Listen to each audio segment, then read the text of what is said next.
یو کلیواله جنۍ چې د امام مسجد میرمن و، یعنی د هغه ښځه وه، په کومه طریقه ورسره یو ځوان غلط او ناروا کار وکړو. یوه داسې عبرتناکه واقعه چې که تاسو یې واورئ نو توبې به وباسئ. درنو دوستانو، د ویډیو تر اخره راسره پاتې شئ. ډېره زیاته عبرتناکه واقعه ده. یو دوه ملګري وو چې په یو کلي کې اوسېدل او دغه دواړو ملګرو به هر کار د یو بل نه پټ نه کولو، یعنی د دوی به هر یو کار یو بل ته ښکاره و. چې یوه ورځ یې داسې کار وکړو چې دا یو ملګری چې ډېر لوفر غوندې و، د خپل بل ملګري ته یې وویل چې ما خو د مولا ښځې سره یارانه جوړه کړې ده، خو ته به داسې وکړې چې زما د زړه لپاره به مولا سره هر ماسپښین نه تر مازدیګره کښېنې، هغه سره به ګپ شپ لګوي چې زه د هغه کور ته ورځم. د بل ملګري که څه هم انکار کولو او دا خبره یې نه منله، خو دغه لومړي ملګري ورته وویل چې که ته زما لپاره دا کار نشي کولی نو بیا وګڼه چې زه او ته ښه دوستان نه یو، ځکه چې دوست خو د دوست لپاره هر څه کولی شي. دغه دویم دوست یې ډېر زیات مجبوره کو او اخر د همدا فیصله وکړه چې دا به هر ماسپښین نه تر مازدیګره پورې د جومات مولا سره کېناستو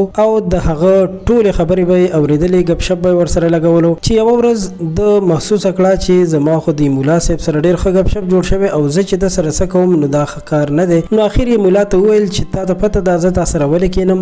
هغه ورته وویل چې ته ما سره ولې کښېنې؟ ده ورته وویل چې زه ځکه تا سره کښېنم چې زما یو بل ملګری ستاسو کور ته درځي او ستا مېرمنې سره ناروا کار کوي. مولا چې دا واورېدل نو نور یې هم حیرانتیا زیاته شوه. ویل یې چې ما خو لا واده هم نه دی کړی، خو چې ته وایې نو سبا به داسې وکړو چې ستا د ملګري پسې به لاړ شو چې هغه چېرته ځي. کله چې دوی سبا همداسې وکړل او د ملګري پسې د ماسپښین نه پس لاړل نو ویې لیدل چې هغه د دغه هلک کور ته ننوځي، یعنی هغه هلک د دې خپل ملګري ښځې سره یارانه جوړه کړې وه او ناروا کارونه به یې کول ورسره، خو د ملګري ته معلومات نه و او دا به یې په چل بهانه باندې مولا صاحب سره کېنولو. قدرمنو دوستانو، که وکتل شي نو نن سبا هغه څوک تاسو ته ټک درکوي چې ستاسو پرې ډېر زیات اعتبار وي، نو د داسې ملګرو او یارانو دوستانو نه هم ځان ساتل پکار دي، ځکه چې داسې یاران نه وي بلکې د لستوڼي ماران وي. امید لرم چې زما په مقصد او ویډیو به تاسو پوه شوي یئ. ستاسو ټولو ډېره مننه کوم چې موږ سره تر اخره پاتې شوئ. زموږ چینل پښتو پوسټ هم سبسکرایب کړئ.